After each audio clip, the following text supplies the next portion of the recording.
Hello everyone, Shahzad from Haider arms.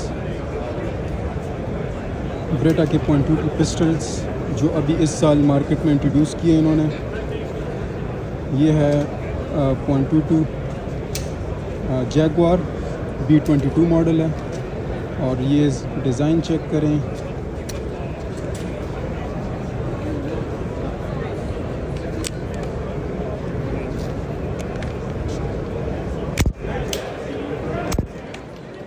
Safety के साथ आता है। ऊपर साइड के लिए पूरी टैक्टिकल रेलिंग दी हुई है और है .22 कैलिबर में। ये कंपटीशन ग्रेड में है, ये चेक कर सकते हैं आप। ब्यूटीफुल कलर कॉम्बिनेशंस मज़ल के साथ हैं। साइड्स चेक करें,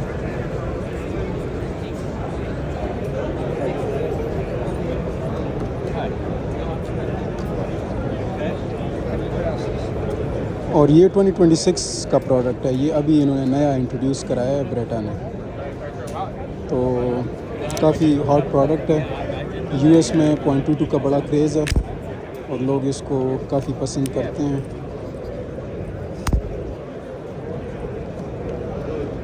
ये और .22 के पिस्टल्स हैं, जिस तरह टॉम कैट और बॉब कैट है। ये बॉब कैट है, बॉब कैट .22 LR में आता है। ये पॉकेट साइज़ पिस्टल है।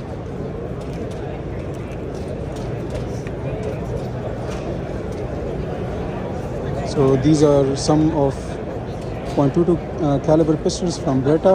Short Show 2026 live from Las Vegas. Please follow Heather Arms for more updates. Thank you.